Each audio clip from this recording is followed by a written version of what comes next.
Do you want to be a fighter? RMC. There's only one Tyson Fury. Fighters Club. I'd like to take this chance to apologize to absolutely nobody. Salut à toutes et à tous, on se retrouve pour un RMC Fighter Club une nouvelle fois un peu spécial, toujours à la maison, même si on est déconfinés, hein, on reste à la maison pour l'instant pour revenir sur l'UFC 249, le retour ce week-end de l'UFC à Jacksonville en Floride. Alors avec moi pour m'accompagner, mon compère MMA du Fighter Club, Jonathan Macardy. Ça va, John? Salut Alex. Salut. Ah, salut, donc une petite pensée comme d'habitude pour nos deux compères qui sont pour l'instant loin de nous, Thomas et Ibrahim, on les embrasse bien sûr comme d'hab. Et puis pour revenir sur cet event, on a un invité de marque dans le monde du MMA. Samir Borel. Salut Samir. Salut Alex, salut Jo, ça va? Mais alors Samir, pour ceux qui ne le connaissent pas, mais dans le monde du MMA ici en France, je pense que ça n'arrive pas. C'est le podcast Octogone, c'est la référence depuis 2011 ici, un podcast qu'on a toujours plaisir à écouter et qu'on aura toujours plaisir à écouter. Et puis bon, on se soutient tous les coudes dans notre podcast de sport de combat, on n'est pas nombreux, ça fait plaisir. Donc voilà, bien sûr, bon, c'était bien samedi, hein? C'était bien ce retour quand même. Bah Sam, vas-y. Ouais, c'était bien. Il y avait une carte qui était lourdissime. Je crois qu'il y a beaucoup de fans l'attendaient. Après, il y avait forcément, on en reparlera, hein, ce contexte lié au Covid-19. Hein, on ne savait pas jusqu'au dernier moment si le combat allait se tenir. Après, on va parler de la qualité stricto sensu vraiment dans l'octogone. On a vu de belles choses et notamment dans la main card, c'était vraiment chouette à voir. Ouais, Samir, t'as tout dit. Hein, ça, enfin revoir du sport en direct. Je sais pas vous, mais moi j'ai une petite émotion en mettant mon réveil, en me levant dans la nuit de samedi à dimanche. Ouais, la main card a vraiment délivré. On a eu de très beaux combats. On a eu du spectacle et surtout, je pense que ça va marquer l'histoire de l'UFC cette carte, d'avoir été le premier sport à revenir comme ça avec la diffusion sur ESPN. Je pense que l'UFC a gagné une très forte exposition et les combats ont délivré dans la cage. C'est ce qui compte. Hein. C'est exactement ça. Et puis tu sentais, il y avait quelque chose. Tu regardais les réseaux sociaux, tout. Il y avait une attente que sur n'importe quel sport qui allait commencer un grand sport comme ça, allait tout de suite avoir les yeux rivés sur lui. Et c'est une super pub pour le sport et pour l'UFC de toute façon. Donc c'est positif. Globalement, quand vous avez trouvé l'event, parce que c'est vrai qu'on avait vécu un petit event à huis clos avant que ça se ferme, tout ça. Mais celui-là, il était vraiment bien préparé à huis clos avec on passe sur le ring entre chaque combat. Tu vois, on fait tout bien sanitairement et tout. Quand vous avez trouvé l'ambiance générale de l'event? L'ambiance générale de l'event, je te dis, elle a été un peu biaisée par ce Covid-19. Après, on s'habitue à tout. Hein. Moi, le fait de se retrouver avec un octogone sans public, sans rien, je trouvais ça compliqué. Après, j'essayais toujours de voir le positif dans le négatif. Et le positif, c'était que tu entends les coachs donner leurs consignes, tu entends les combattants, tu juges aussi un peu de leur cardio en fonction de… tu entends tout, les respirations, les déplacements, tu entends ce qui se dit à l'inter-round, tu entends les consignes de l'arbitre, tu entends les coups. Pour ceux qui ont fait des lives UFC réels au bord de la cage, c'est quelque chose qui marque beaucoup quand tu es au bord de l'octogone. Il m'en arrive d'en faire notamment en Londres, notamment avec mon co-animateur Omar. Hein. J'en profite pour le saluer parce qu'il n'y aurait pas d'octogone sans Omar, loin s'en faut. Mais c'est le truc qui est saisissant, c'est que tu entends absolument tous les coups et notamment les kicks, les low kicks. Et tu retrouves un peu cette impression-là quand tu as le huis clos. Maintenant, je préfère largement la foule et Dieu sait hier notamment le main event, avec la présence de leur foule, on aurait galvanisé la foule. Tu as dit un truc à part Samir, parce que moi j'en avais fait un bord ring 2009 ou 2010, quelque chose comme ça à Londres. Mais je me souviens mais c'est tellement impressionnant, c'est vraiment autre chose. Le voir, surtout les prélims, quand il n'y avait personne dans le public, entendre ça de tout près, ça change tellement le truc. Et en effet, tu le retrouvais un peu, tu avais un peu cette adrénaline-là, cette ADN. Ça m'a fait penser un petit peu, ça m'a donné un peu de nostalgie. Ça m'a fait penser à certains events qu'on pouvait regarder au Pride où la foule était quand même un petit peu plus silencieuse, où tu entendais aussi quand même pas mal les coups. Et non, franchement, moi, je me suis régalé justement à entendre les consignes des entraîneurs et comme tu disais, Samir, aux interrounds. Je me suis régalé à entendre l'impact des coups. On va en parler tout à l'heure, mais là, tu entends que Francis, il a carrément volé l'âme de notre pauvre ami Jairzinho sur le coup. C'est un coup de mitraillette. Donc, ça permet d'avoir un apport un peu plus intimiste, mais effectivement, sur le main event, avec le public, ça aurait pris une dimension particulière, mais on ne va pas faire la fine bouche parce qu'on était vraiment en manque de combat. Avant de passer un peu au cœur des combats vraiment, et ce qui nous intéresse un peu, tu en as parlé Samir, mais cet event, il était marqué par ça, c'était le premier gros sport à revenir dans cette crise du Covid.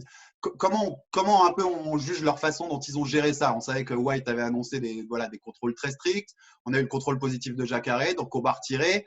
il y a eu quand même des trucs parce que Jacare, tu vois, il dit j'ai été à l'isolement, même les machins, mais tu vois des vidéos où il est avec Verdum. il est avec Verdum, Verdum, il ouais. fait du fist bump avec Dana White qui n'a pas de gants, qui n'a pas de masque. Comment vous trouvez qu'ils allaient gérer ça? Il y a aussi eu la polémique, qu'on en parle un peu pour ceux qui n'ont pas suivi, il y a aussi eu la polémique qui est née notamment du président de Showtime, Stephen Espinoza. Showtime, c'est ceux qui sont dans la boxe, pour dire qu'il y avait eu une sorte de clause dans les contrats que les fighters n'auraient pas eu le droit de critiquer la façon dont l'UFC gérait la crise sanitaire. Alex, je t'arrête tout de suite là-dessus. On sait qu'entre Showtime, Espinoza et Dana White, c'est je la donne guerre. les faits, tu me connais, John. Voilà. Mais oui, on sait que c'est une bagarre, ça va au-delà d'un simple fait, mais je donnais les faits. Donc, comment vous avez trouvé un peu leur gestion de ça et de comment ils ont géré cet event très particulier quand même? Moi, les gars, j'ai envie de vous dire, pour l'instant, moi, j'ai trouvé que sur le coup, ça a été très bien géré. On sait qu'il y a eu des tests assez fréquents. Tony Ferguson avait mis des vidéos sur ses réseaux sociaux où il montrait qu'il avait été testé plusieurs fois avec le test où on t'enfonce le truc dans le nez. Le seul hic, tu en as parlé, c'est le contrôle positif de Jacare. On verra. Le problème, c'est on n'a pas de recul pour l'instant. Si dans 2 semaines, on nous annonce qu'il y a 3-4 personnes contaminées qui ont contaminé en plus d'autres gens à cause d'avoir été en contact avec Jacare, ouais, là, ça sera un gros fiasco. Pour l'instant, moi, je préfère attendre de voir parce qu'on n'a aucun recul dessus. Bah, je suis assez d'accord avec ce que tu dis. Après, c'est ce qui a aussi participé on va dire, au défaut un peu d'appréciation qu'on a pu avoir de l'event. Moi, c'est vrai que c'était en tâche de fond. Tu te dis, voilà, il y a le Covid-19 qui a testé positif Jacare, Uriah Hall, pas de combat.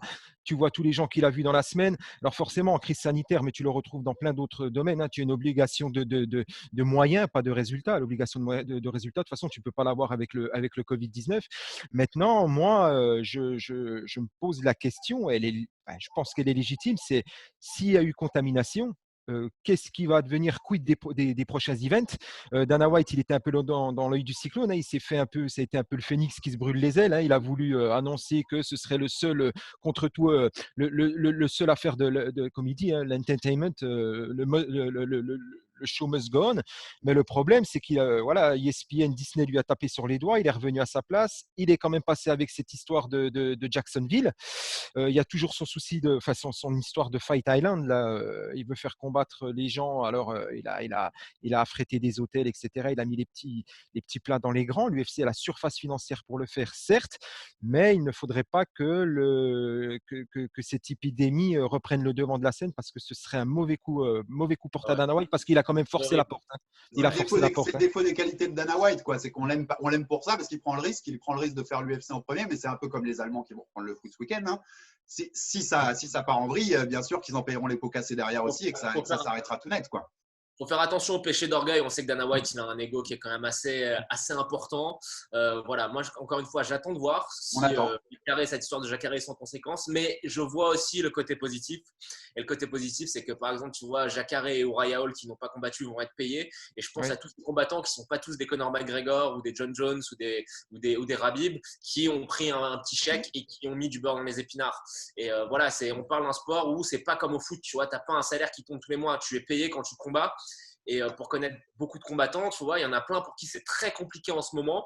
Et je sais que ça a été, le fait que Dana White force un petit peu comme ça pour organiser son event, ça a été très bien vu aussi pour les combattants. Donc voilà, c'est un peu difficile de juger. On va attendre. Alors après, il y a aussi, je pense, cette chose aussi au niveau de Dana White, c'est que voilà, il galère, hein, il essaye de rendre l'UFC, le MMA mainstream depuis des années. Il a toujours la volonté de dire que c'est la 4e ligue sportive derrière la NBA, la LNB et la NFL. Et d'ailleurs, c'était un de ses arguments quand il a remis l'UFC devant. Il a dit, voilà, on va être la première grosse ligue sportive à revenir.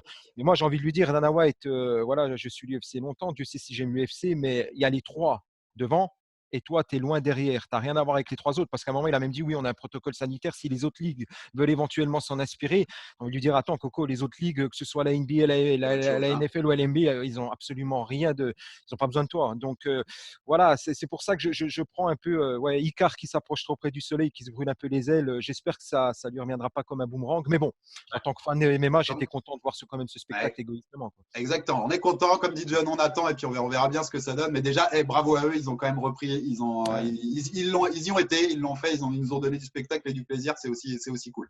On passe au sportif, messieurs, on va parler. Tout seigneur, tout honneur, quoi. Justin Gaethje, TKO, round 5 sur Tony Ferguson, la streak de 12 victoires qui est terminée, le Khabib Ferguson qui s'envole comme dans… C'est quoi ce bordel, les gars? C'était quoi ce bordel?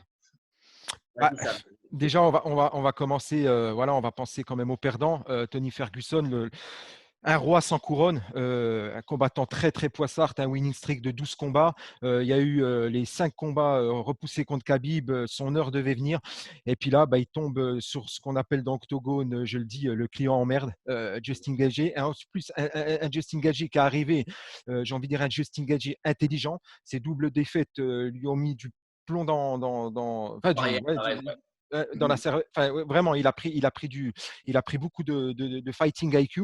Bon, Matt Whitman a fait aussi le boulot qu'il fallait par rapport à ça, mais ça a été une victoire décisive pour Gaethje. Pourquoi? Parce qu'il a prouvé qu'il était durable.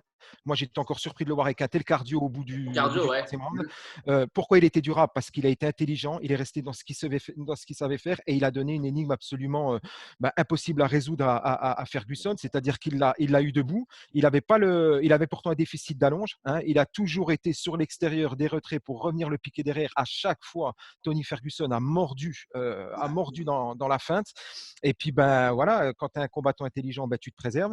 Et puis après, c'est sûr que vu le niveau de lutte de Gaethje, on ne le répète pas souvent, mais enfin on ne le dit pas assez, mais c'est un lutteur universitaire, c'est du niveau NCAA. Et le souci, c'est que ben, quand tu as un mec comme ça en face de toi, ben, pour l'amener au sol, c'est compliqué. Et c'est on va dire, tout un volant du potentiel et des facettes de Ferguson qui est un peu parti à la trappe, quoi. Et puis, ben, c'est un combat pour Ferguson qui était… Mais forcément, il y a eu de la casse. Hein. Elle a posté des photos de lui, des vidéos de lui où il a une fracture de la pommette.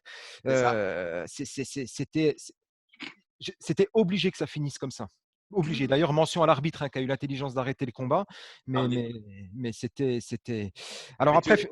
Tu le vois même quand je te coupe Samir, excuse-moi, mais quand tu vois les photos, tu as presque t'as envie de te dire, il lui a fait une Ferguson, quoi. C'était les photos des mecs qui sortaient des combats de Ferguson. Exactement. Il l'a Fergusonné, quoi. Il l'a Fergusonné. Et comme tu dis, cette évolution là, on la voit vraiment dans ses combats par rapport après ces 2 défaites il y a quelques années.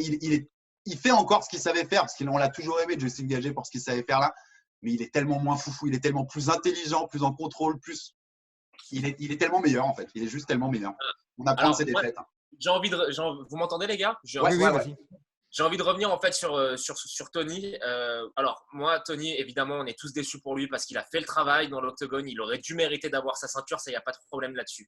Moi, j'ai trouvé… très franchement, que Tony n'était peut-être pas à 100%. On rappelle qu'il avait coupé quand même son poids il y a 3 semaines. Il avait quand même voulu faire la pesée parce qu'il est totalement barjot, hein, faut le dire. Il avait fait une coupure de poids assez importante il y a 3 semaines pour se dire, voilà, le jour où je devais combattre Khabib, moi, j'ai fait le poids. J'allais te poser la question. Je commence avec toi, John. Est-ce que ça a compté? À quel point ça a compté? Ça, c'est quand même fou. Quand tu connais le cutting, c'est fou d'avoir fait ça. Je pense que oui, parce que je l'ai trouvé un peu faiblard en termes de cardio, alors qu'on sait que c'est une machine à cardio. Je l'ai trouvé un petit peu plus lent que lors de ses dernières sorties. Mais après, te dire si c'est la coupure de poids ou si c'est son âge, parce qu'il faut rappeler que Tony a 37 ou 36 ans, 37 ans, il me semble. 36 ans, ouais. 37, voilà, pour moi, il a fait vieux un petit peu. Et on parlera du Common Event, on parlera aussi d'un combattant qui a fait vieux. Et par rapport à ce que vous disiez sur Justin Gaethje, c'est très juste. Justin, moi, Samir, je te rappelle, quand il est arrivé à l'UFC, moi, je te disais, attention, ce mec, c'est un monstre. Ah, c'est ton gars, lui. Voilà, parce qu'un mec qui met KO ses adversaires sur des low kicks, forcément, tu te dis, mais le niveau de violence du mec, c'est une machine. Mais j'aurais jamais pensé qu'il aurait été capable de changer, de s'adapter. Parce que vous le rappeliez très justement, ces 2 défaites contre Alvarez et Poirier, il faut s'en rappeler. Alvarez et Poirier, sur ces 2 combats-là, il les passe à la moulinette. Alvarez, il ressort du combat, il a une 3e mâchoire. Dustin Poirier, sa jambe, t'as l'impression qu'il y a un extraterrestre qui a grossi dans son tibia. Mais ce qui s'était passé, c'est qu'incapacité de se gérer, incapacité à gérer les 5 rounds, et il avait fini par se faire attraper au 4e et au 3e. Donc voilà, moi, ce que j'ai vraiment apprécié et on voit depuis son retour, après ces 2 défaites, c'était contre James Vick, contre Edson Barboza, contre Cowboy Cerrone et maintenant contre Tony Ferguson, c'est une capacité à gérer le rythme du combat. Il y a ça qu'il a beaucoup amélioré. Et le 2e point, ça, Sam, je t'ai entendu dans Octogone, je sais que tu as apprécié aussi. Moi, j'ai adoré sa boxe. Ses retraits du buste à chaque fois, 1, 2, bam, retrait du buste. Il a été hyper élusif et il a mis une misère à Tony, quoi. Faut appeler un chat un chat. Il lui a mis une vraie raclée. Après, Après, pour en revenir au cardio, hein, effectivement, de Ferguson, alors je pense que les deux cultweight, forcément, ils ont eu un impact, au moins minime, un impact quand même. Et puis, il y a aussi le souci que bah, les styles font les combats. Et quelqu'un comme Ferguson qui aime avancer, qui aime assez versatile dans ce qu'il propose, Gaethje, il a fait tout ce qu'il fallait pour que Ferguson n'avance plus. Ferguson a continué à avancer, il en a payé le prix. Les low kicks, il lui a serpillé la jambe avant et la jambe arrière. Et justement, dès qu'il essayait d'entrer avec les poings, ben, c'était je me désaxe ou je fais un retrait du buste et je viens te mettre des jabs très, très, très violents. Il lui a cassé le plancher orbital quand même, hein. Donc, forcément, ça, je veux dire que même si tu as un cardio probant au départ, on va dire que Gaethje, il a rendu Ferguson atteignable. Voilà, que ce soit en termes de cardio ou en termes Et de la frappe. raclée dont il l'a tu rendu parles, atteignable. John, elle est renforcée par ce que disait Samir avant. Le fait qu'il n'y ait pas de public, tu la ressens encore plus. Tu ressens, il s'est fait laminer. Après, franchement, on a fait dans l'émission qu'on a enregistrée avant le combat, on avait tous, avec Cyril Gann, toi, moi, on voyait tous Tony gagner. Les deux points d'attention qu'on avait relevés, bah, c'est ce qui s'est passé, hein. C'est que, premièrement, Tony, il se fait beaucoup toucher. Et quand tu te fais toucher par quelqu'un qui a la patate de forain de Gaethje, et ben forcément, ça a un autre impact. Et le deuxième point qu'on avait relevé, c'était que, attention, Tony, avec ses blessures au genou et les low kicks je ne sais même pas quel qualificatif employer pour parler des low kicks de Gaethje. C'est pas des low kicks, c'est des coups de batte. C'est le mec qui prend une batte de baseball, il te tape dans les jambes avec. Ça pouvait le freiner et c'est ce qui s'est passé. Et franchement, alors autant je suis content pour Gaethje parce que c'est un combattant qui est, voilà, tu es obligé de l'aimer, 9 bonus en 7 combats, ça veut dire que là il délivre, mais c'est quand même très très triste pour Tony, quoi. C'est dur. Mais j'ai un petit mot, c'était pour conclure un peu sur ce main, on a un peu parlé de ça, mais c'est dur pour Tony. Et puis ce Khabib Ferguson dont on nous a privé 5 fois, qu'on attendait, John, tu mettais les cierges dans le podcast en début d'année. Ce sera, on ne peut pas présager du futur, mais jusque-là, c'est la plus grande frustration de l'histoire du MMA, ce truc-là, parce qu'il n'arrivera jamais. Le combat avec les deux invaincus comme ils étaient sur leur streak, même s'ils se recombattent dans 2-3 ans, il n'aura plus la même saveur. On en aura été privé de ce truc-là. Est-ce qu'on peut, les gars, juste, moi j'ai envie d'entendre Sam là-dessus. Est-ce qu'on peut se projeter un tout petit peu sur Gaethje Khabib? Oui, on va en parler juste après, mais là, juste un mot sur ce Khabib Tony qui n'arrivera pas. C'est quand même c'est frustrant, quoi. Bah, j'ai même envie d'aller plus loin que toi là-dessus. C'est qu'est-ce que l'UFC? Alors après, qu'on ne me fasse pas dire ce que j'ai pas dit, hein, mais dans quel état d'esprit va revenir Tony Ferguson? Même si on sait qu'il est un peu barge, hein, il suffit de voir la vidéo qu'il a postée de l'hôpital, il danse avec sa perche à perfusion. Donc voilà, ça c'est du Tony Ferguson dans le texte. Mais comment va revenir Tony Ferguson? Qu'est-ce que l'UFC va faire de Tony Ferguson? Il va sur ses 37 ans. Revenir d'un truc pareil, c'est compliqué. On sait qu'il y a d'autres soucis en dehors de la cage et que c'est toujours quelqu'un qui est un peu sur le fil. Mais voilà, moi, je suis triste pour lui. Après, voilà, l'UFC, ça bouge tellement. Le roster est tellement dense. En tout cas, le top 15, top 10 est tellement dense. On ne sait jamais ce qui peut se passer. Gaethje, à un moment, on se disait, ben voilà, c'est quelqu'un peut-être qui a un espoir déchu du World Series of Fighting. Il a peut-être touché son plafond de verre. Là, il va avoir très probablement un title shot. Moi, j'ai appris, notamment avec l'UFC en MMA, mais notamment avec l'UFC, voilà, je fais pas de projection parce que ça va tellement vite. Ne jamais dire jamais non plus. Jamais. Ça peut aller vite. Et bon, alors, t'en parlais, John. Alors, ce Khabib Gaethje, donc Khabib a dit qu'il pouvait peut-être combattre en juillet, même si ça paraît un peu short, ce sera peut-être un peu plus tard.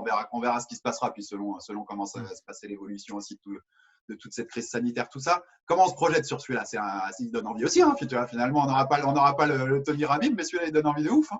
Pour moi, Tony et Gaethje, c'est les deux seuls combattants qui sont capables de battre Khabib. Tony, avec sa garde de son dos ultra offensive, moi je vois une chance comme ça.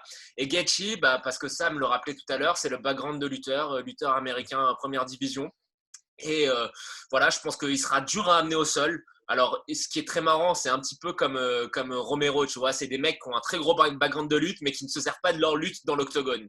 Moi, je vois quand même Gaethje avec une grosse défense sur les amener au sol. Ça peut être sa chance. Et après, debout, vu les progrès que Gaethje a fait, il n'y a pas photo entre Khabib et Gaethje. Gaethje, debout, est très, très fort. Gaethje aura l'avantage debout. Après, l'inconnu, c'est toujours la même. Hein. C'est qu'on dit à chaque fois que Khabib n'a pas affronté tel ou tel adversaire. Mais voilà, au final, à chaque fois, on lui fait passer un cap et il finit par noyer l'opposition.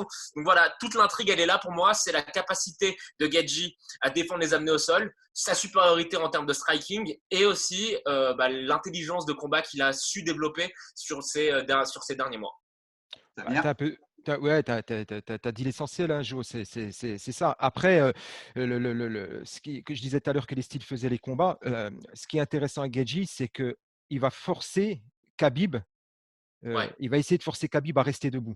Et rester debout face à Gaethje, c'est compliqué. Qui que tu sois en face. Pourtant, on pourra me dire que à l'époque, Khabib avait droppé McGregor sur un crochet. C'est un combat qui était D'accord, particulier. C'était un autre combat. On peut rien prendre comparé avec ça. On peut pas prendre Moi, ce qui me fait assez peur, c'est les échanges avec le menton un peu relevé. Alors, effectivement, si jamais il se fait connecter par Gaethje comme tous les autres, ben, Khabib ou pas, c'est compliqué. Après, Khabib, c'est pas moi qui le dis, c'est Daniel Cormier. Quand ils sont là-bas à l'AKA, alors on parle de lutte. La lutte américaine, le wrestling, il n'a rien à voir avec ce qu'on fait au Daghestan, avec ce qu'on fait en Russie. Les deux sont des lutteurs, mais c'est pas du tout le même style. Tu en as un qui te met au sol et qui travaille, et tu as l'autre qui te noie littéralement. Et Daniel Cormier, il faut savoir, beaucoup de lutteurs vont à l'AKA, traversent les États-Unis ou viennent de partout dans le monde pour aller voir Daniel Cormier. Et Daniel Cormier l'a dit, des lutteurs de haut niveau, des lutteurs mondiaux, ils sont venus à l'AKA. Khabib les a renvoyés, comme il dit, sur leur base primaire. Il dit il a absolument déglingué tout ce qui se pointait en termes de lutteurs. Donc voilà, moi je pense, je le disais déjà un peu avec Poirier, même si le sol de Poirier est beaucoup moins, la lutte de Poirier est beaucoup moins Oui. performante que celle de Pas de lutte, Gaethje. Mais alors je dirais pas qu'il a pas de lutte, mais c'est pas son argument principal. Maintenant, là, moi, Gaethje, j'ai toujours dit que c'était peut-être la kryptonique de Khabib. On verra. Après, c'est aussi le talent de ces champions-là. Hein. Khabib, on peut revenir sur son 27-0, dire oui, il a affronté aussi des non-name, etc. C'est quelqu'un qui vit avec la pression, c'est quelqu'un qui est intelligent, c'est quelqu'un qui a peut-être des fois un ego un peu démesuré au niveau de son striking. J'espère qu'il ne fera pas cette erreur contre Gaethje. J'espère qu'on les verra chacun dans leur point fort, tu vois, dans l'expression de leur point fort. Vous avez raison, c'était les deux possibles kryptonites aussi quand tu regardes les styles. J'ai du mal encore à m'imaginer Khabib, même avec tout ce que c'est faire Justine, pas l'imaginer à un moment trop le noyer. Quoi. Enfin, c'est une machine, quoi. C'est une machine. C'est un cyborg, c'est un truc quand même. C'est le risque, ouais. Mais Khabib sera favori, hein, et je te le dis de la part de. Voilà, moi j'ai souvent douté j'ai souvent eu des doutes sur Khabib parce qu'on en parlait, Sam, je te disais, pour l'instant il a affronté personne et tout. Là, franchement, je suis totalement convaincu. Il est tellement au-dessus en termes de lutte, c'est une couverture mouillée. Voilà, après. Le facteur X, pour moi, je pense qu'on sera tous d'accord, c'est le striking et la puissance de Gaethje. Parce qu'il suffit que connecte une seule fois, c'est terminé. Quoi. C'est terminé. Ah oui, non, ça peut très vite mal se passer, clairement. Attention, hein, Khabib, il a un gros menton. Hein. Il a un très gros menton, Khabib. Alors, plutôt que son menton, tu vois, moi, je me pose la question, puisqu'on parlait des kicks, hein, alors il les met un peu en plus, bizarrement, ces kicks Gaethje, ils sont très, très beaux, hein, mais est-ce que Khabib sera dans la capacité de checker les kicks, c'est-à-dire de les checker, de les ramasser pour qu'ils soient éligibles au single ou au double leg? Je ne sais pas, on verra. Après, il y a un truc que Khabib, en dehors de la lutte, hein, qui est vraiment, il a une lutte qui est vraiment atypique, extraordinaire. Il a un truc, tu l'as dit, Joe, qui fait largement le gouffre avec Justin Gaethje, même avec un Justin Gaethje intelligent, c'est le cardio. Ah ouais. C'est le cardio. Il n'y a pas photo. Hein. C'est une machine dans tous les sens du terme. Et là, même si Justin se montre intelligent, même s'il nous a montré hier qu'il avait un cardio pour aller au bout des 5 rounds, là-dessus, il sera en retard par rapport à Khabib. Tu sais, la clé pour moi, elle sera très simple. Hein. Ça sera la capacité qu'aura Justin Gaethje à rester loin du grillage. C'est ça. Voilà, parce que Khabib, on sait que c'est là où il est ultra à l'aise, c'est quand il arrive à coller ses adversaires contre la cage et à faire ses amener au sol avec l'adversaire contre la cage. Si Gaethje arrive à rester un petit peu au centre de l'octogone, à dicter un petit peu l'espace où le combat se tient, il aura sa chance. C'est pour ça que je disais qu'il doit le tenir debout. Le taf de Justin Gaethje, c'est de tenir debout Khabib. On va se régaler. On va se régaler. On passe au co-main, les gars. Peut-être un peu moins de choses à dire, mais des trucs à dire quand même. Hein. Henri Cerudo, donc TKO, deuxième round, le coup de genou, et puis ça va bien, puis l'arbitre arrête derrière. Alors polémique, hein, on va en parler tout de suite parce que c'est un des principaux points autour du combat. Dominique Cruz, donc qui revenait de près de 3 ans et demi sans combattre quand même, dit que l'arrêt, qu'il était toujours là et que l'arrêt n'est pas légitime et pas justifié. Vous en pensez quoi, les gars? L'arrêt est justifié pour moi. L'arrêt est justifié. Dominique Cruz, en ce qui me Moi aussi. concerne, et c'est un combattant que j'aime beaucoup. Hein. Il a manqué sincèrement de classe. D'ailleurs, j'invite ceux qui regarderont l'émission à aller regarder le Twitter de. Alors, Ah, je pense que c'est son compte je sais de quoi tu officiel. Hein, parles. Ouais, de le Keith compte Peterson, de l'arbitre. l'arbitre. Ouais. C'est très très bon ce qu'il a fait. Il a utilisé l'instantané de Cruz quand il tombe par terre. Alors, il a le visage complètement déformé en disant voilà à quoi je ressemble après une nuit d'alcool et de cigarettes. Donc, j'ai trouvé ça plutôt bien envoyé. Après, voilà, Dominique Cruz, moi, c'est un combattant que j'ai toujours bien aimé, assez classe, enfin, jusqu'à hier, assez classe dans l'octogone, assez classe dehors, un des commentateurs, si ce n'est le commentateur le plus intelligent et le plus intéressant à écouter à l'UFC. Mais hier, j'ai envie de lui dire, mon ami, tu t'es trompé. De toute façon, je l'avais dit dans le podcast Octogone, moi, dans mon esprit, si jamais Dominique Cruz faisait quelque chose, c'était une des performances de l'histoire de l'UFC. Moi, dans mon esprit, c'était le commentateur qui rentrait dans la cage et plus l'athlète de haut niveau. La dernière fois qu'il combattait, Ronda Rousey était encore sur la carte. C'est ça, c'est la dernière carte de Rouzy. Je l'avais dit vendredi aussi. Quand il pense, c'est dingue parce que Rouzy, elle est plus là depuis longtemps. Alors, le souci, c'est que tu as beau dire, et lui, il l'avait dit, il l'avait prouvé contre, c'était Mizugaki, je crois. Hein, il l'avait dit le ring rust. Donc, c'est mental. Moi, je vais au-delà de ça. Mais il a paru, alors avec tout le respect que j'ai pour lui, il a paru périmé face à Cejudo parce que nous, on avait fait la preview dans Octogone en disant que ça va. Cejudo, par rapport à lui, c'est plus tout, c'est plus puissant, ça va plus vite, c'est juste plus petit. Voilà, il avait l'allonge pour lui, mais c'est plus explosif, ça va trop fort, ça va trop vite, c'est trop dangereux partout.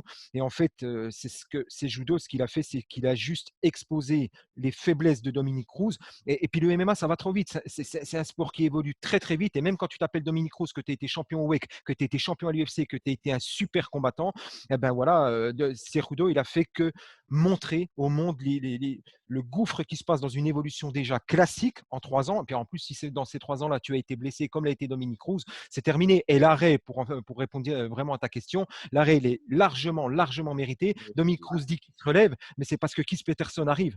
Parce que sinon, je crois que Cejudo l'explose. Et puis, il ne faut pas oublier que la consigne, enfin, une des consignes que les arbitres répètent toujours, hein, protégez-vous. Et l'arbitre est là pour protéger l'intégrité physique des combattants. Toujours, on avait eu Yves Lavigne, nous, dans le podcast. Hein, Yves Lavigne, arbitre donc, canadien connu. Hein. Yves Lavigne nous l'avait répété plusieurs fois. Il a dit, nous, on ne se reprochera jamais d'avoir arrêté un combat trop tôt. On se reprochera toujours de l'avoir arrêté trop tard. Donc, bon boulot de Keith Peterson, bon arbitre demeurant. Et puis, Dominique Cruz, je ne sais pas ce que tu comptes faire, mais c'est largement mérité. Arrête, totalement mérité. Et même, il y a un côté, tu vois, le fait que l'arbitre le chante sur cette nuit d'alcool et de cigarettes, parce qu'il a dit donc, que l'arbitre sentait les cigarettes et l'alcool. Je trouvais que même sa phrase, quand il dit ça à propos de l'arbitre, c'est le commentateur. Tu sens que Dominique Cruz, c'est un commentateur en partie maintenant. C'est un mec qui joue avec l'image et les formules, mais ça fait 3 ans et demi. Ring rust, on peut me dire ring rust, ça existe. 3 ans et demi, c'est pas possible. C'est très compliqué dans un sport comme ça. C'est pas. Il y a un moment, ça veut dire quelque chose quand même de combattre, quoi. Non, puis il faut voir le genou qui prend sur le single, ou je sais pas si c'est sur une tentative de single ou sur une espèce d'esquive. Le genou qui prend. Et c'est une esquive. Alors le genou qui prend, c'est ça là, donc non, mais il y a rien de surprenant. Alors après, Cejudo, vous allez sûrement en parler. Cejudo a annoncé sa retraite. C'est le prochain thème. Du lard ou du cochon. Il annonce sa retraite juste derrière. On a su que ces derniers temps, il avait dit s'il ne me paye pas plus, je prends ma retraite. Lard ou cochon. Franchement, au début, je pensais que c'était une manière de négocier un petit peu plus de caillasse. Mais apparemment, alors il y a 2 choses qui me laissent penser qu'il est peut-être sérieux. La première chose, c'est qu'on a vu son entraîneur, la Captain Albarracín, en larmes parce que Eric Albarracín n'est pas du tout à cette décision-là. Et effectivement, apparemment, l'UFC va organiser un combat pour le titre laissé vacant entre Petr Yan et un autre combattant. Donc, je pense qu'il y a quand même un petit peu de sérieux là-dedans. Est-ce que c'est une retraite définitive? Ça, je ne pense pas. Je pense qu'il finira toujours par revenir, hein, parce que voilà, il y a l'appât du gain. Je pense qu'il faut aussi prendre en compte que c'est un athlète qui est qui connaît le très haut niveau et les exigences du très haut niveau depuis qu'il a 11 ans. On rappelle qu'il était dans l'équipe américaine de lutte olympique, qu'il a été couvé par la fédération de lutte américaine pour justement devenir le champion olympique, gagner la médaille d'or qu'il a gagnée au JO. Voilà, c'est un sport qui est très dur, les camps d'entraînement qui s'enchaînent, les blessures. Il peut avoir peut-être une certaine lassitude. Après, vous dire si c'est définitif, je ne pense pas. Moi, je ne pense pas. En tout cas, autant Cejudo, c'est quelqu'un qui m'énerve quand on l'entend. Il énerve beaucoup de monde. Je l'ai trouvé, dans sa conférence de presse d'après-combat, je l'ai trouvé assez honnête. Il m'a semblé être assez honnête quand il expliquait pourquoi il voulait arrêter, ce qu'il avait envie de faire pour la suite de sa vie. Donc voilà. Et on en parle assez, John.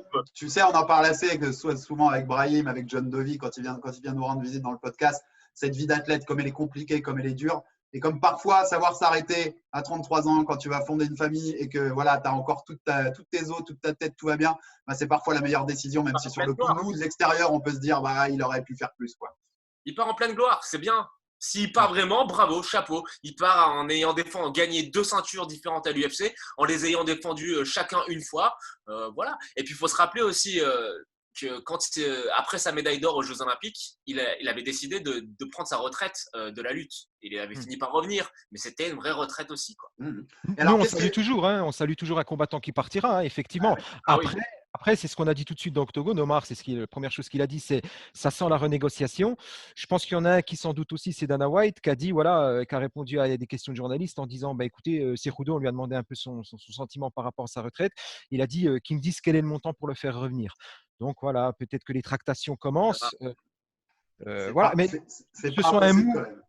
ce soit un move dans un sens ou dans l'autre, s'il arrête parce qu'il en a marre, voilà, et puis qu'il veut s'occuper de sa famille, pas de problème, il termine safe, très bien pour lui. Si maintenant il revient et que par ce levier-là, il a réussi peut-être à dégoter un nouveau contrat ou une revalorisation, ça va très bien aussi, c'est bien joué également, quoi. Et un petit mot quand même, il laisse quoi? On se fait un peu de fiction, mais s'il ne revient pas sur sa parole, il s'en va. Il laisse quoi comme place, Cejudo, dans l'histoire de ce sport et même des sports de combat en général? Médaillé d'or olympique, 2 titres différents à l'UFC, c'est chaud, hein. C'est pas donné à tout le monde, ce ne sera pas tout le monde qui aura un palmarès comme ça. Mais tu n'as pas de victoire non plus dont on se souviendra dans 30 ans en se disant waouh. Il a battu Demetrius Johnson. Hein. Il a battu Demetrius Johnson. Alors après, on peut dire oui, non. À l'époque, on disait est-ce que c'est mérité, pas mérité. Il y avait eu un peu de polémique. On va dire que c'est un palmarès extraordinaire, double champion de l'UFC, champion olympique, mais c'est pas un des plus grands combattants de l'UFC. Je résumerai la chose comme ça. Je pense pas, malgré le palmarès, je pense pas que si on se revoit dans 15 ans et qu'on fait notre top des combattants de l'histoire, je pense pas qu'un nous sortira en premier Henri Cejudo. On le citera, mais il sera peut-être pas dans le top 10, tu vois, parce qu'après, sa meilleure victoire, pour moi, vraiment sa meilleure victoire, c'est contre Marlon Moraes. Mais c'était personne, Marlon Moraes, avec tout le respect qu'on lui doit. Parce que là, Dominick Cruz, moi j'y croyais parce que j'adore Dominick Cruz, mais c'est un Dominick Cruz qui était vieillissant. TJ Dillashaw, il le tape, mais à 125 pounds avec TJ Dillashaw qui était totalement drainé par la coupure de poids. Il y a cette victoire, effectivement, contre Mighty Mouse, contre Demetrius Johnson, mais qui n'est pas non plus hyper nette. Donc voilà, je pense qu'il lui aura manqué. Une vraie guerre, tu vois, le genre de combat qui définit ta carrière, un petit peu comme le truc tampon. Johnson, le côté polémique, elle n'est pas tampon la victoire, mais c'est une tu vois, regarde, il lui a manqué le Chelsonen que Anderson Silva a eu, tu vois, quand Anderson Silva sa carrière, tu repenses à Chelsonen. John Jones, tu repenses à sa guerre contre Gustafsson ou contre Daniel Cormier. McGregor, on se rappellera de ces 2 guerres contre Nate Diaz. Lui, il lui manque un petit peu ce combat marqueur. Et tu vois, voilà, quand on en discute, quand tu cherches un point de comparaison, voilà, tu vois que tu cites quand même des Jones, des donc tu vois, il appartient quand même à une catégorie d'élite. C'est déjà tout. Ça, on pourra le dire quoi qu'il arrive, quoi. Oui, il a gagné 2 ceintures. Hein. Non, mais quelqu'un qui est double champion, il mérite la reconnaissance, il mérite qu'on se souvienne de lui. Après, est-ce que je le mets dans mon top 5 ou même mes top 10 des champions de l'UFC? Absolument pas. Ouais, on est d'accord. Bon, on passe au dernier la foudre. Oh là là. On va passer moins de temps parce que de toute façon, il passe 20 secondes sur le ring à chaque fois. Enfin, 1 minute. Les 4 derniers, c'est moins de 1 minute 11 hein, pour Francis. Depuis sa dernière défaite, enfin ses 2 défaites là, de rang. Donc 20 secondes, Francis Ngannou, KO contre Jairzinho Rozenstruik qui était invaincu jusque-là. Il fait plus peur encore qu'avant son title shot de 2018, Francis là. Le souci, c'est que, voilà, en face, c'est Jairzinho Rozenstruik. Alors moi, je militais dans le podcast pour dire attention, les gens s'enflamment un peu. Ouais, ils voyaient la victoire facile. Alors c'est facile pour moi de le dire maintenant. Je passe pour un idiot, mais je disais attention à Rozenstruik. Un jour, on en avait parlé. J'avais dit il y a du background. Il a un background solide en kick. L'avantage de la technique était pour lui. Donc il n'a pas battu un no-name, Francis Ngannou. Il a pris en masse, en masse musculaire, il l'a vachement défini. Il était à 117 kilos. Il est propre. Hein, il fait des training camps qui sont propres. Maintenant, bravo, il l'a battu. Comme tu l'as dit, il a passé moins de 40 secondes à chaque fois moins d'une minute 10 sur les 4 derniers. Mais sinon, c'est moins de 40 sur 3 des 4. Enfin, donc, il se préserve. Hein. Après, l'avantage de la puissance nette, brute, était clairement du côté de Francis. Quand on regarde le combat, Francis, son enchaînement, avec tout le respect que j'ai pour lui, son enchaînement n'est pas bon. Il est parti menton enlevé, complètement déséquilibré, il tombe sur ses coups. Si jamais Jairzinho, alors avec Dessy, tu me diras qu'on peut refaire tous les combats, mais si Jairzinho le contre, à ce moment-là, il tombe sur ses coups. Alors, c'est sûr qu'après, le facteur X, le fameux facteur X, c'est que voilà, il te met une caresse, tu dors, et c'est ce qui est arrivé avec Jairzinho. Maintenant, est-ce qu'on peut en tirer des enseignements? Moi, je dirais qu'on a peut-être un Francis qui est plus physique, mais dans le sens cardio du terme, d'accord. Il est peut-être moins brutasse, il est plus dessiné, plus découpé. En boxe, on a vu avec c'est Dewey Cooper, hein, son coach, on a vu qu'il a beaucoup travaillé son striking et notamment son anglaise. Hein. Il n'est pas très féru du pied-point. Il utilise surtout sa boxe. Maintenant, quel va être l'avenir pour lui? Je ne sais pas. Hein, la catégorie, elle est en géopardie. On allait y venir un peu, mais il est un peu coincé, quoi, parce que donc, pour rappeler à tout le monde, donc c'est Stipe Miocic, le champion, qui ne va pas combattre avant quelques temps, qui était blessé. Moi, si je suis lui, j'attends. J'attends parce que lui. Il faut attendre. Ouais, exactement. Faut le faire. Maintenant, tu attends, quoi. Mais tu vas peut-être devoir attendre quelques mois, mais il faut attendre, quoi. Il a l'argent pour attendre. Après, très franchement, sur ce qu'il a fait là, son run, il est exceptionnel. Il a exécuté Jairzinho, il a exécuté Junior Dos Santos. Désolé Samir, mais je suis obligé de le rappeler, il a exécuté Cain Velasquez, des gros noms quand même. Il y a deux anciens champions, il y a un mec qui était invaincu, il y a Curtis Blade, donc il est le seul à avoir battu les deux fois. Son run, il est bon. Énorme. Après, et moi, franchement, je vais faire un parallèle parce que c'est un petit peu le set de cette émission-là. Moi, il me fait un petit peu penser à Deontay Wilder, c'est-à-dire un combattant qui a une puissance qui est terrifiante et qui gomme les lacunes techniques du combattant. Attention qu'il ne rencontre pas à nouveau son Tyson Fury. On a vu, moi, pour l'instant, je ne peux pas dire si… est-ce que Francis, là, il est en mesure de prendre que ce soit Daniel Cormier ou Stipe Miocic? Je n'en sais rien. C'est ça le problème, c'est qu'il a passé tellement peu de temps dans l'octogone qu'on n'a pas pu constater s'il a fait des progrès sur ses points faibles, qui sont la lutte. Voilà. On est d'accord. Tu peux lui donner rien d'autre qu'un title shot maintenant, mais tu n'es pas du tout garanti qu'il est vraiment meilleur que quand il a affronté Stipe la première fois et qu'il s'est fait dégoûter. On n'est pas la seule chose qu'il a en plus, c'est l'expérience du main event, du title shot. Du 5 rounds. Comment il va gober ce qu'il avait fait? On l'avait vu contre Miocic, ça avait été compliqué là-dessus. Alors après, pareil, hein, l'UFC est en train de réfléchir. Alors on parle éventuellement de destituer Stipe Miocic qui ne peut pas défendre son titre, de mettre un titre vacant et éventuellement. Alors j'y crois pas non plus, hein, j'y crois pas énormément, et de mettre un titre vacant entre Daniel Cormier et puis Francis. Daniel Cormier, il veut affronter juste Stipe Miocic, il n'est pas fou. À son âge, il a compris qu'il n'a rien à gagner. Écoute, l'héritage, il n'a rien à gagner à affronter. Sur ce que j'ai vu, Joe, là, apparemment, sur les dernières déclarations de DC qui datent, j'ai vu ça tout à l'heure, là, avant qu'on se connecte, il serait disposé à affronter Francis. Alors après, c'est encore une autre danse. Hein. On parlait tout à l'heure de Khabib avec Justin. DC, il a quand même un certain punching power, même s'il n'a rien à voir avec celui de Francis. Par contre, DC, on parlait de la cage. DC qui est contre toi dans la cage ou sur toi, c'est plus le même sport. C'est plus le même sport du tout. Il y a un cardio et une lutte qui sont impressionnantes pour un poids lourd. Et c'est justement les deux points d'interrogation qu'on a pour Francis. Pour moi, je préférerais, tu vois, si on est un petit peu chauvin, je préférerais pour Francis qu'il affronte Stipe Miocic. Pour moi, c'est en termes de style, tu vois, c'est plus abordable. Il a ses chances contre Miocic parce que la lutte de Miocic, c'est pas celle de Daniel Cormier. Daniel Cormier, sa lutte, c'est le niveau olympique. Hein. C'est sans équivalent dans la catégorie des poids lourds. Et là, justement, Francis, ça sera un très gros test pour lui. Et pour finir, une petite question juste, petite sourire par rapport à notre podcast, John, mais tu préférerais prendre laquelle de droite, celle de Francis ou celle de Deontay? C'est laquelle qui fait vraiment le plus mal? Franchement, je pense que je préférais prendre… Je sais pas, parce que l'autre, Wilder, c'est n'importe quoi. Si rappelez-vous, quand il met KO Ortiz sur un jab. Oui, c'est n'importe quoi. Ortiz sur un jab, avec un jab sur le front. Honnêtement… C'est pareil.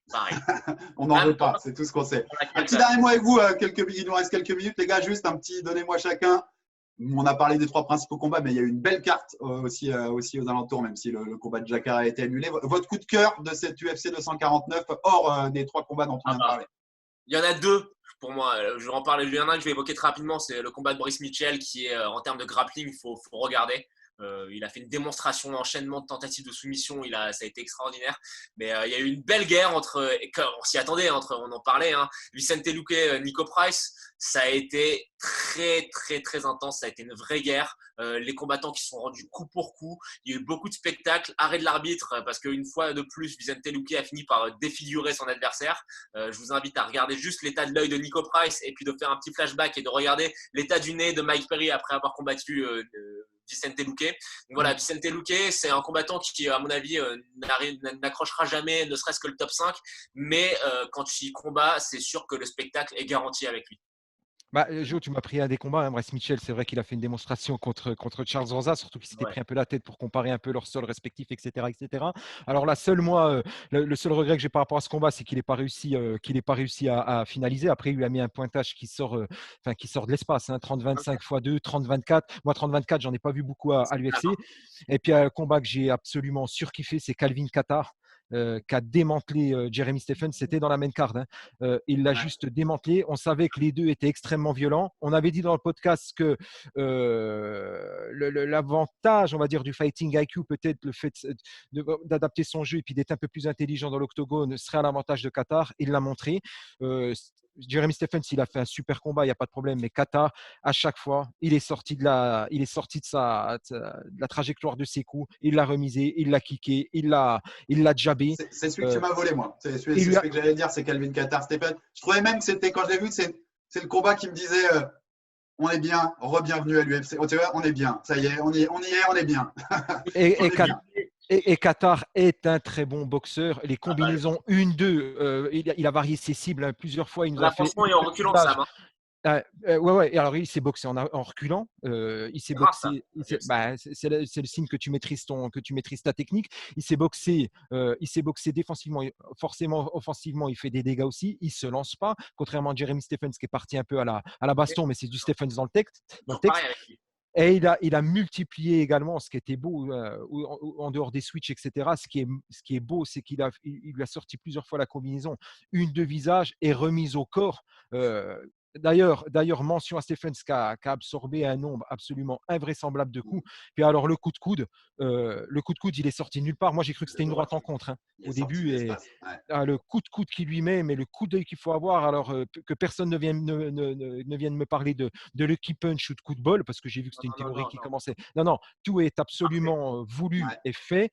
Calvin Kattar, c'est quelqu'un à qui, j'ai envie de dire, on ne rend peut-être pas encore assez hommage au niveau de ses qualités pugilistiques. C'est un très, très bon combattant, technicien. Après, il y a une marge de progression. Hein. Il est quand même âgé. Je crois qu'il a 31 ans. Il a moins d'âge octogone que notre ami Stephens. Mais c'est quelqu'un, tu vois, j'ai un regret par rapport à lui, c'est que j'aurais juste aimé qu'il ait 4-5 ans de moins. Parce que je pense qu'il a encore une marge de progression importante. Clairement, d'ailleurs, ça se voit. Et un petit… Sur le coup de coude, c'est impressionnant. C'est qu'en fait, tu sais, quand tu imagines un coup de coude parfait, c'est celui-ci, quoi. Il arrive, le petit pas en avant, le mouvement du bassin qui est parfait, le coude qui atterrit pile sur la mâchoire. J'étais dans mon canapé, j'avais un café à la main, le café, je l'ai fait tomber, quoi. J'étais là. C'était ça, ouais, c'était ça. Avec le sang qui lui coule le long de la main, après, t'es là, tu fais, mais rien.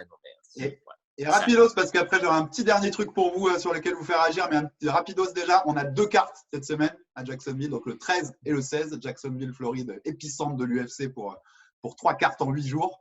C'est quoi le combat dans la semaine? N'importe quel des 2 events qui vous donne envie. Rapidos, 30 secondes chacun. Allez, Sam, vas-y. Edson Barboza d'Anillé, donc pour plusieurs raisons, parce que d'abord j'aime beaucoup Edson Barboza, on parlait de low kick, je pense que là on est aussi à bonne école. Il est en 155 pounds, là il descend en 145, il faut savoir qu'en 155 c'était déjà quelqu'un de très sec, très athlétique. Là les photos qui circulent de lui en 145, il est cadavérique, il n'y a plus rien à enlever. Donc puis opposition de style, d'Anillé en face, c'est un sol et une lutte certaine, donc on va avoir quelque chose une opposition de style, les styles font les combats, moi c'est quelque chose que j'attends. Et comment Edson aura intégré, absorbé cet ultime cutweight à 145, je ne sais pas, mais j'attends ce combat. Moi, j'ai hâte, juste pour la petite histoire, Overeem contre Walt Harris, parce qu'on sait ce qui est arrivé à Walt Harris avec le kidnapping et l'assassinat de sa fille. C'est rafraîchissant de le voir retourner au boulot. Et c'est un petit peu la petite belle histoire qu'on va avoir ce week-end. Avec, pour une fois, on critique beaucoup l'UFC sur le traitement de certains combattants. Là, pour le coup, je pense que l'UFC et Dana White ont quand même été pas mal derrière leur employé. Et je suis content de le revoir dans la cage après le drame horrible qu'il a vécu. Et pour finir, les gars, donc c'est juste, je voulais la petite dernière minute la consacrer un petit clin d'œil, parce qu'en plus, c'est quelqu'un qu'on a eu dans le podcast avec toi, John. Il y a aussi eu l'annonce ce week-end du Hall of Famer de 2020, Georges Saint-Pierre, bien sûr. Est-ce que quelqu'un méritait plus sa place au Hall of Fame de l'UFC et du MMA que Georges Saint-Pierre, messieurs? Je ne crois pas. L'eau mouille, le soleil se lève à l'est et le feu brûle. On est là-dessus. Exactement. On est là-dessus. Magnifique. Respect éternel, JSP. Messieurs, merci pour tout. C'était un plaisir. Samir, on te retrouve dans le podcast Octogone. Octogone, comme toujours, avec grand plaisir. Et puis John, tu seras avec nous bientôt, très bientôt. On revient aux affaires. Merci pour l'invitation, les gars. Merci pour l'invitation. Pas de souci, c'est un plaisir. À bientôt. Merci. Salut à tous. Ciao.